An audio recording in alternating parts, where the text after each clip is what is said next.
जय हिंद। देखिए, इस वीडियो में हम एसएससी सीपीओ सब इंस्पेक्टर की जो वैकेंसी 2022 की है, आप सभी को पता ही होगा। अगले महीने जो है 9 से 11 नवंबर तक इसका एग्ज़ाम है।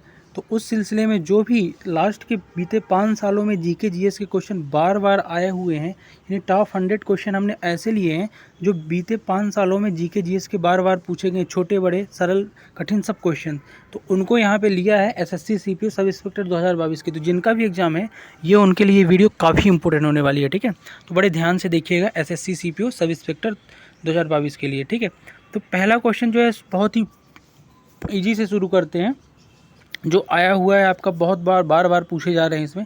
देखो, एफिल टावर कहाँ है? तो फ्रांस की राजधानी पेरिस में एफिल टावर है। ठीक है, तो हम ऑनलाइनर फैक्ट के रूप में सभी क्वेश्चनों को यहाँ पे संकलित कर लिए हैं ताकि आपका टाइम कम से कम लगे। ठीक, नेक्स्ट क्वेश्चन है मोहनजोदड़ो का जो क्या है वहाँ पे? तो वहाँ पे ग्रेट बाथ है, यानी कि सबसे बड़ा स्नानागार है, जो धार्मिक रूप में भी इस्तेमाल किया जाता था और ग्रेट बाथ भी है। ठीक है, दोनों है, सबसे बड़ा स्नानागार भी है और मोहनजोदड़ो में, और ग्रेट बाथ।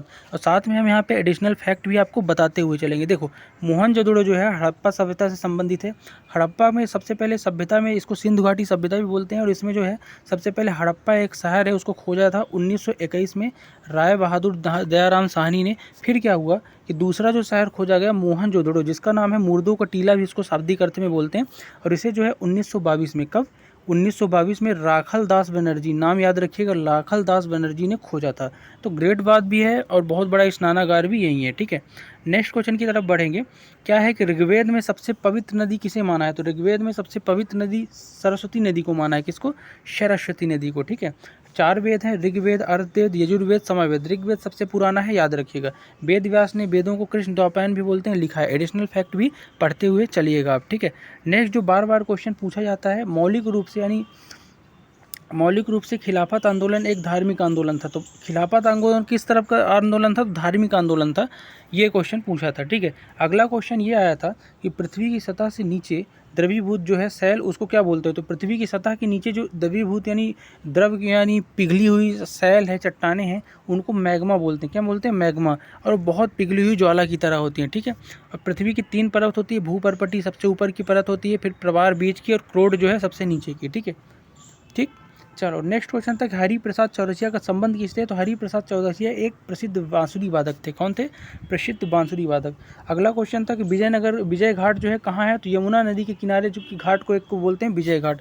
मैं गंगा की बात करूँ तो गंगा में मोहल्ला 80 घाट बनारस में है, प्रयागराज में बहुत ही फेमस घाट है। तो ये सब चीज़ें आप याद रखना। ठीक, भूगोल का। नेक्स्ट क्वेश्चन आपका जो बहुत बहुत बार आता है, और ये वर्ल्ड जियोग्राफी का है एक तरह से, कि नियाग्रा जल वाटरफॉल जो है, जलप्रपात, ये कहाँ है? तो कनाडा अमेरिका की सीमा में है। कनाडा और अमेरिका की सीमा में नियाग्रा जलप्रपात है। ठीक है, याद रखना। चिपको आंदोलन शुरू करने वाले व्यक्ति कौन थे? तो सुंदरलाल बहुगुणा ने चिपको आंदोलन शुरू किया था।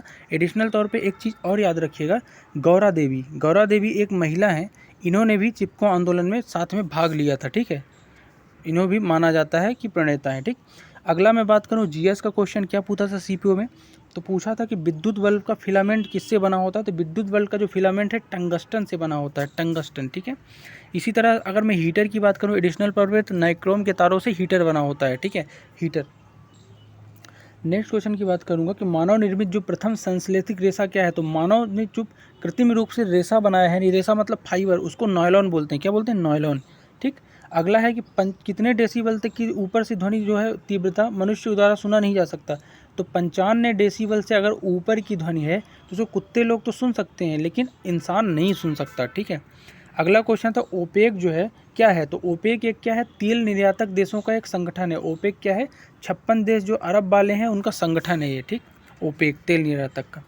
अगला क्वेश्चन था कि भारत में अधिकांश अदृश्य बेरोजगारी कहाँ पाई जाती है? तो कृषि में अदृश्य बेरोजगारी पाई जाती है। भारत में अधिकांश बेरोजगारी जो है, अदृश्य जो है, अदृश्य बेरोजगारी कृषि में पाई जाती है। क्यों? कृषि में वर्षा हो जाती, कभी कभी बाढ़ आ जाती, तो फसल डूब जाती, तो पता ही नहीं चलता क्या होता है। इसीलिए मध्य प्रदेश, सॉरी, इसीलिए अपना जो भारत सरकार है, प्रधानमंत्री कृषि बीमा योजना लेके आया है। कमेंट करके आपको बताना है कृषि बीमा योजना कब की है, यानी कब जारी हुई है। अगला क्वेश्चन देख लेते हैं।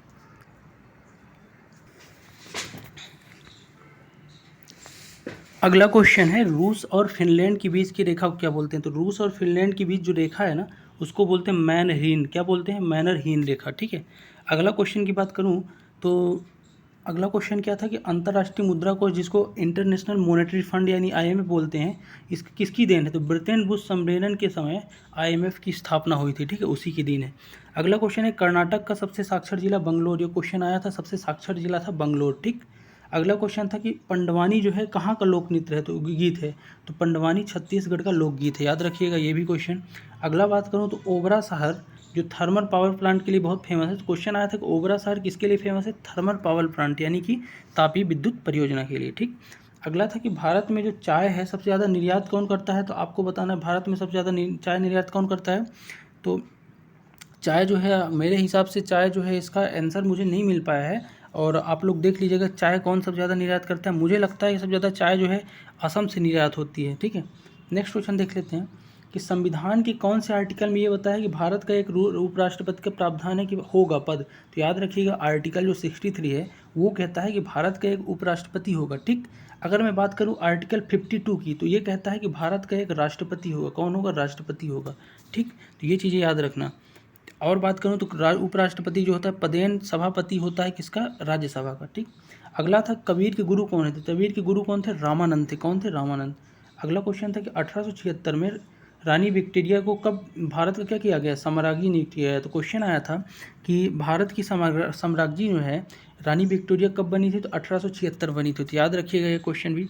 अगला क्वेश्चन क्या था कि नौसेना का जो है, भारत की नौसेना जो है उसका कमान का मुख्यालय कहाँ है? तो मुंबई में है। पश्चिमी नौसेना का कमान क्या है? मुंबई में है।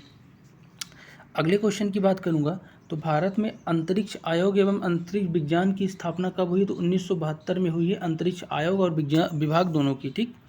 अगला क्वेश्चन क्या था कि भारत में एंटी टैंक, देखो नाग क्या है, क्वेश्चन था कि नाग है क्या, निम्न में से नाग क्या है? तो नाग क्या है? एंटी टैंक मिसाइल है, याद रखिएगा, बहुत इंपॉर्टेंट है, ठीक है। अगला मैं बात करूंगा कि भारतीय थल सेना यानी आर्मी की उत्तरी कमान कहाँ है? तो उत्तरी कमान का जो मुख्यालय है उधमपुर है। उधमपुर जम्मू कश्मीर में है उत्तरी कमान का मुख्यालय, ये भी क्वेश्चन था, याद रखिएगा। और आगे मैं बात करूँ तो आया था कि पृथ्वी क्या है? तो पृथ्वी एक युद्धक मिसाइल है, भारत की क्या है? युद्ध करने वाली एक मिसाइल है पृथ्वी। इन क्वेश्चनों को भी ध्यान रखिएगा। अगला क्या था कि सेबी की स्थापना कब हुई है? सेबी की स्थापना कब हुई है? 1988। सेबी बात करूं तो भारतीय प्रतिबोध एवं विनियक बोर्ड, ठीक है, इसकी स्थापना आया था 1988 में हुई है, ठीक। अगला था कि सुंदर राजन समिति का संबंध किससे है? तो सुंदर राजन समिति का जो संबंध है वो पेट्रोलियम से, किससे? पेट्रोलियम से, ठीक। राकेश मोहन समिति का किससे संबंध है? तो राकेश मोहन समिति जो है ना आधारिक वित्तीयन संरचना से है। किससे है राकेश मोहन का? आधारिक वित्तीयन संरचना। अगला क्वेश्चन जो था कि ये था कि सुंदर मूर्ख किसे कहा जाता है? शहरयार को क्या कहा जाता है? सुंदर मूर्ख कहा जाता है, शहरयार को, ठीक। अगला था कि भारतीय डेयरी अनुसंधान का मुख्यालय कहाँ है संस्थान का? तो इसका मुख्यालय कहाँ है? भारतीय डेयरी अनुसंधान संस्थान का मुख्यालय करनाल हरियाणा में। कहाँ? करनाल हरियाणा में भारतीय डेयरी अनुसंधान संस्थान का मुख्यालय है, ठीक। तो ये सब क्वेश्चन पढ़ते जाइएगा और अंत तक वीडियो जरूर देखिएगा जिनका भी एग्जाम CPU डाला हुआ है फॉर्म, ठीक है। चंद्रशेखरन समिति जो है किसका संबंध किससे? शेयर मार्केट से, यानी शेयरों से किसका संबंध है? चंद्रशेखरन समिति का। अगला क्वेश्चन है अभिनव भारत की अभिनव भारत के संगठनकर्ता और इसको बनाने वाले कौन थे? तो इसको बनाने वाले फाउंडर थे BD सावरकर, जिनको आप सावरकर या विनायक दामोदर सावरकर या वीर सावरकर के नाम से भी जानते हैं। उन्होंने अभिनव भारत संस्था बनाई थी, ठीक है। अगला क्वेश्चन था कि अम्ल जो है क्या करता है? तो अम्ल क्वेश्चन आया था नीला लिटमस को लाल कर देता है, जबकि क्षार क्या करता है? लाल को नीला उल्टा कर देता है, याद रखिएगा, GS का था। अगला क्वेश्चन था कि शिवाजी के समय जो है कौन सी व्यवस्था शुरू की गई थी? बहुत फेमस थी, तो भूमिगत रैयतवाड़ी एक व्यवस्था है जो शिवाजी के समय शुरू की गई थी, ठीक है, भूमिगत रैयतवाड़ी। अगला GS का क्वेश्चन था कि सोडा वाटर बनाने के लिए कौन सी गैस प्रयोग में लेते हैं? तो कार्बन मोनोऑक्साइड जो होती है CO, उसको सोडा वाटर अगर बनाना है आपको सोडा पीने के लिए तो उसको कार्बन मोनोऑक्साइड गैस प्रयोग में ली जाती है, ये भी क्वेश्चन था, ठीक। अगला क्वेश्चन था पित्त जो होता है ये कहाँ होता है? तो पित्त जो है हमारे यकृत यानी लीवर में बनता है। पित्त कहाँ स्रावित होता है? लीवर में, याद रखना। मानव शरीर में जल की मात्रा कितनी होती है? क्वेश्चन था, तो 65 से 80% सबसे ज़्यादा जो होती है मानव शरीर में जल की मात्रा ही होती है, ठीक। अगला क्वेश्चन था कि जब कोई पिंड जो है धनावेशित होता है तो क्या करता है? तो जब वो धनावेशित होगा यानी प्लस पॉजिटिव वैल्यू लाएगा तो वह इलेक्ट्रॉन छोड़ता है। धनावेशित होगा इलेक्ट्रॉन छोड़ता है, अगर ऋणावेशित हो गया माइनस निगेटिव तो क्या करेगा? वो इलेक्ट्रॉन ले लेगा, क्योंकि इलेक्ट्रॉन जो होता है निगेटिव होता है, प्रोटॉन जो होता है पॉजिटिव होता है, और न्यूट्रॉन जो होता है वो होता है आपका जीरो वैल्यू देता है, यानी कि आपका उदासीन। ये तीन चीज़ें क्या होती हैं? आपकी नाभिक में होती हैं, इलेक्ट्रॉन, प्रोटॉन और न्यूट्रॉन। तो जब धन बनेगा तो आप धनाभिषित होगा तो क्या होगा, इलेक्ट्रॉन छोड़ेगा, और जब ऋणाभिषित होगा तो इलेक्ट्रॉन को ग्रहण करेगा। ये चीज़ें आप मत भूलना। चलो नेक्स्ट क्वेश्चन देखते हैं। सामान्य रूप से परमाणु संख्या जो होती है किसके द्वारा पता चलता है? तो परमाणु संख्या आपको अगर निकालना है तो तत्वों के गुणों का पता चलता है उससे। किससे चलता है? तत्वों के गुणों को, परमाणु संख्या से। जैसे सोडियम की 11, इसी तरह से इनके गुण पता चलते हैं। ठीक है, अगला क्वेश्चन है, बहुत जल्दी जल्दी मैं इसलिए करा रहा हूँ क्योंकि आपका ज़्यादा टाइम नहीं खाना है। ठीक, नाभिकीय विखंडन में एक भारी नाभिक क्या होता है? तो एक भारी नाभिक के टूटने से क्या होता है? दो या दो से अधिक नाभिक बनते हैं। देखो दो चीज़ें होती हैं, नाभिकीय विखंडन और एक होता है नाभिकीय संलयन। अब संलयन जो है जिससे हाइड्रोजन बम बनता है, और विखंडन जो है जिससे परमाणु बम बनता है। हाइड्रोजन बम ज़्यादा खतरनाक है। देखो नाभिकीय विखंडन जो होता है ना, उससे दो या दो से अधिक जो छोटे नाभिक हैं वो टूट जाते हैं। बमबारी जब इलेक्ट्रॉनों को गिराई जाएगी तो दो या दो से अधिक नाभिक टूट जाते हैं, जबकि संलयन में क्या होता है, जुड़ते हैं आपस में दो या दो से अधिक नाभिक। तो एटम बम किस पे आधारित है? नाभिकीय संलयन पे याद रखना, और नाभिकीय विखंडन में परमाणु बम। तो ये क्वेश्चन आपको बहुत इंपॉर्टेंट है, याद रखना है। ठीक है, एडिशनल फैक्ट के तौर पे। नेक्स्ट क्वेश्चन की बात करूँ तो एक एथलीट को जो है तुरंत ऊर्जा देना है, एनर्जी देना है, प्राप्त करना है, तो क्या करेंगे? तो कार्बोहाइड्रेट लेता है। कार्बोहाइड्रेट में सबसे ज़्यादा एनर्जी होती है, इसलिए एथलीट को तुरंत अगर एनर्जी लेना है तो कार्बोहाइड्रेट लेना चाहिए। ठीक है, नेक्स्ट क्वेश्चन की मैं बात करूंगा। प्रथम अंतरिक्ष यात्री कौन थे? तो यूरी गागरिन थे। ये कहाँ के थे? रूस के थे, याद रखिएगा। नेक्स्ट है कन्याकुमारी शहर कहाँ है? तो तमिलनाडु में है। भारत का पहला जो रिमोट सेंसिंग सैटेलाइट कहाँ है? तो बैकानूर से छोड़ा गया था रिमोट सेंसिंग सैटेलाइट। अब ये है कौन सा आपको बताना है? एप्पल है क्या? आपको बताना है ना। नेक्स्ट क्वेश्चन है कि ए वीक विद गांधी, बहुत फेमस पुस्तक है ए वीक विद गांधी, यानी कि एक हफ्ते गांधी जी के साथ। इसके लेखक कौन है? तो लुइस फिशर इसके लेखक हैं ए वीक विद गांधी के। ठीक, नेक्स्ट क्वेश्चन की बात करूँगा। कंप्यूटर जो है इसकी शब्द की सबसे छोटी मापक क्या है? तो बिट्स है। बिट्स में कंप्यूटर को 0 है 1 में कंप्यूटर गणनाओं को समझता है, याद रखिएगा। अगला मैं बात करूँ तो अजंता की चित्रकारी किसके रूप में है? तो जातक को निरूपित करती है। किसकी निरूपित? को जातक को।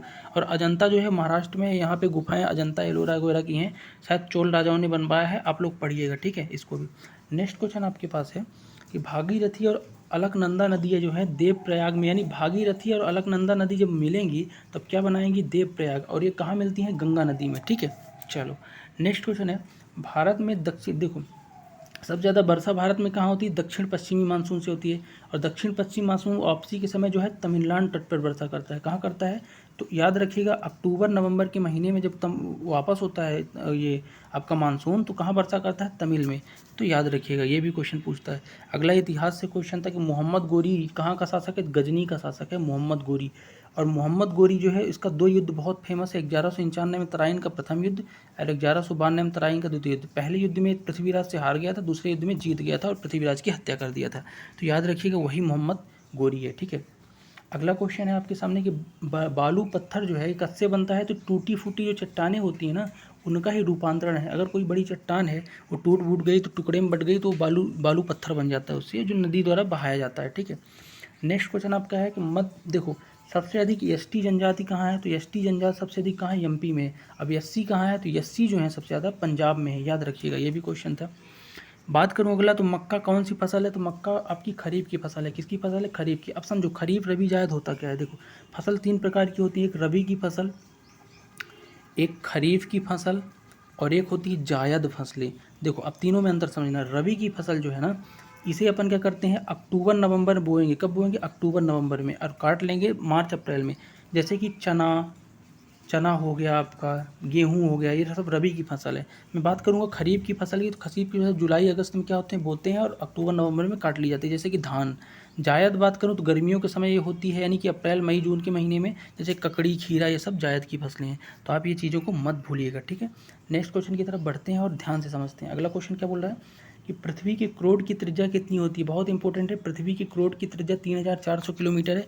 मैंने आपको बताया है कि पृथ्वी में 3 परत होती हैं, ऊपर वाली परत भूपर्पटी, बीच वाली प्रवाह, नीचे वाली क्रोड। ठीक है, चलो नेक्स्ट क्वेश्चन है सूर्य से आने वाली जो अल्ट्रावायलेट किरणें हैं इनको कौन अवशोषित करता है? तो ओजोन गैस जो है सूर्य से आने वाली अल्ट्रावायलेट किरण या पराबैंगनी किरणों को अवशोषित कर लेता है। ठीक है, ओजोन का गैस कहाँ पाई जाती है? ओजोन गैस का सूत्र क्या होता है? O3 होता है, और ये पाई कहाँ जाती है? आपकी समताप मंडल में। ठीक है, नेक्स्ट क्वेश्चन आपका क्या है कि असम का पुराना नाम क्या है? तो असम का पुराना नाम बहुत इंपॉर्टेंट है, कामरूप है। क्या है?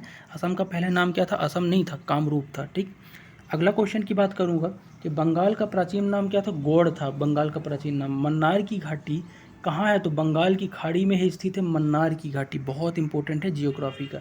अगला क्वेश्चन है कि अर्जेंटीना की राजधानी क्या थी? तो ब्यूनस होती है, ब्यूनस आयर्स।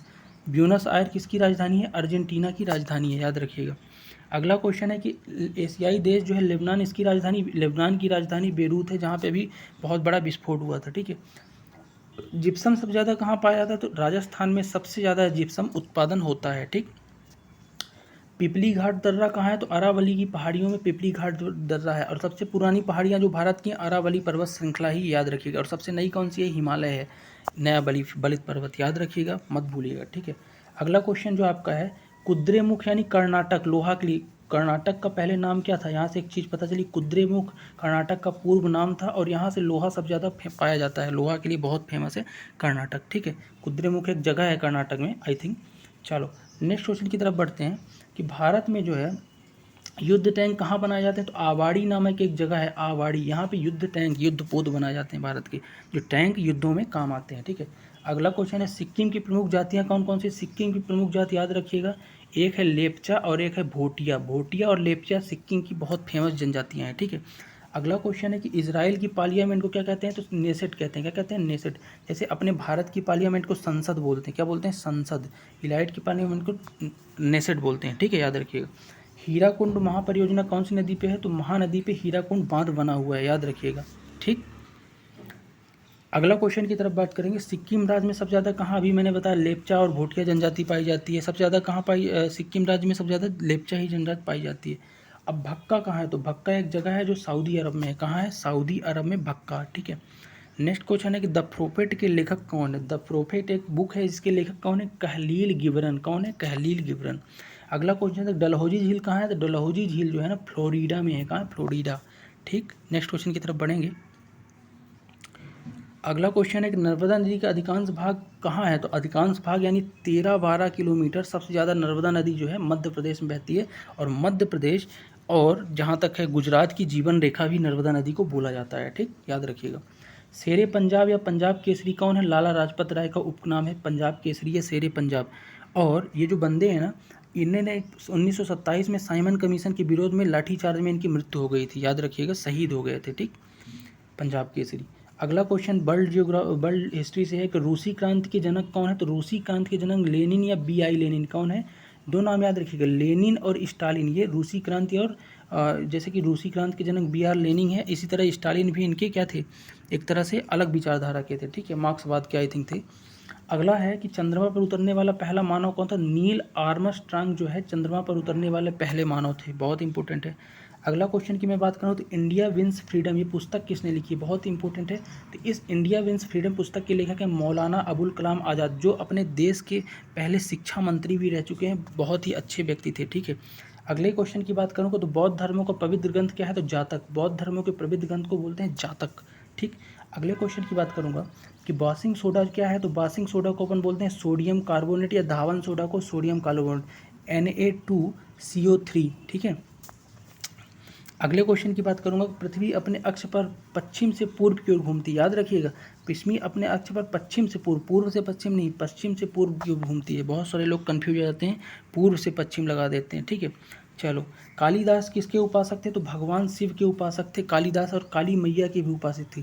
लेकिन अगर क्वेश्चन काली मैया और भगवान शिव आएगा तो आपको शिव ही लगाना है, ठीक है।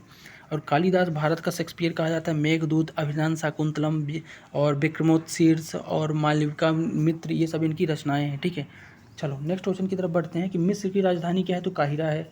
राजा भोज द्वारा बनवाई गई एक झील है, जिसको बोलते हैं अपन भोपाल में है, और उसको अपन बड़ा तालाब या लेक सिटी बोलते हैं। झीलों की नगरी भी भोपाल है, ठीक है, याद रखिएगा, राजा भोज ने बनवाया था। भटनेर का किला कहाँ है? तो हनुमानगढ़ में स्थित है भटनेर का किला, ठीक। नीला व्हेल, देखो विश्व की सबसे बड़ा स्तनपायी जीव जो होता है ना, वो नीला व्हेल मछली होती है, सबसे बड़ा स्तनपायी जीव विश्व का। एलिसा परीक्षण किसके लिए होता है? तो एलिसा परीक्षण जो होता है एड्स की जांच करते हैं, उसको बोलते हैं एलिसा परीक्षण। एड्स आप लोगों को पता ही होगा, 1 दिसंबर को एड्स रोकथाम जागरूकता दिवस मनाया जाता है प्रत्येक साल 1 दिसंबर को। एड्स का फुल फॉर्म है एक्वायर्ड इम्यूनो डिफिशियंसी सिंड्रोम, और ये जो है HIV वायरस के कारण होता है। एडिशनल फैक्ट याद रखना।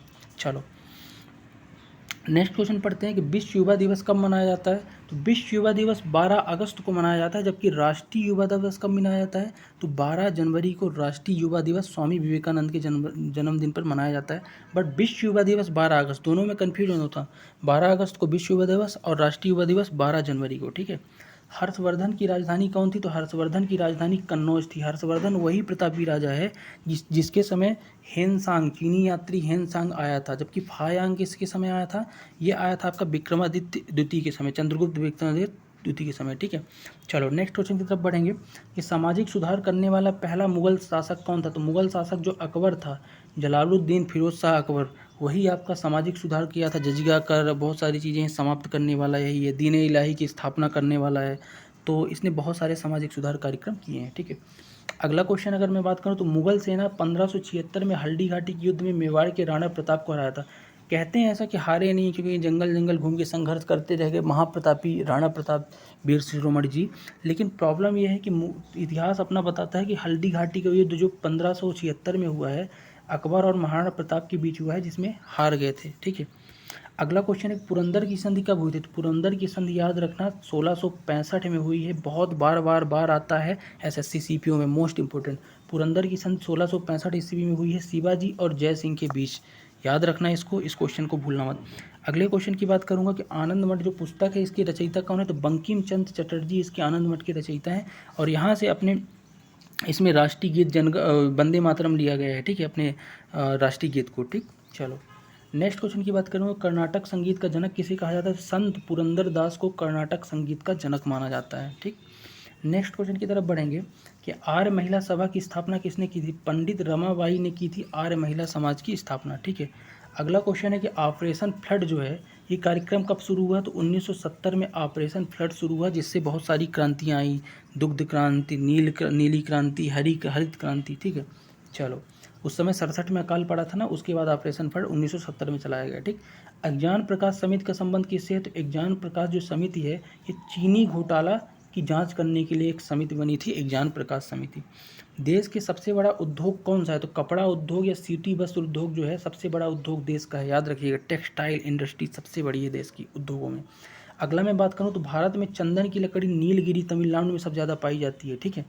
और लास्ट क्वेश्चन की आज बात करूँगा, लिटमस जो होते हैं लाइकेन से बने होते हैं। लिटमस वही जिससे हम एसिड और बेस का क्या करते हैं, परीक्षण करते हैं। जैसे एसिड होता है क्या करता है, नीले को लाल और लाल को नीला कौन कर देता है, बेस यानी क्षार कर देता है। तो लिटमस किसके बने होते हैं, लाइकेन के बने होते हैं। तो ये था हमारा आज का टॉप 100 क्वेश्चन जो आपके प्रीवियस एग्जाम में बार बार पूछे गए हैं 5 सालों तक एसएससी सीपीओ छत्तीसगढ़ में। तो जब जिसका भी एग्ज़ाम है उनको मेरे तरफ से यही सुझाव है कि इनको बार बार आप देखिए, और आगे आने वाली सीरीज़ों को भी हम इसी तरह से मैथ्स और रीजनिंग के टॉपिक को भी कवर करेंगे, और टॉपिक बाई टॉपिक कवर करेंगे, जो आपके लिए काफ़ी इंपॉर्टेंट होने वाला है, और जल्द से जल्द कवर करेंगे, क्योंकि समय अपने पास काफ़ी कम बचा है। और अगर आपको ये वीडियो अच्छा लगा हो तो हमारे चैनल को और नेक्स्ट अपडेट के लिए सब्सक्राइब जरूर कर लीजिए। मिलते हैं नेक्स्ट वीडियो में, तब तक के लिए जय हिंद।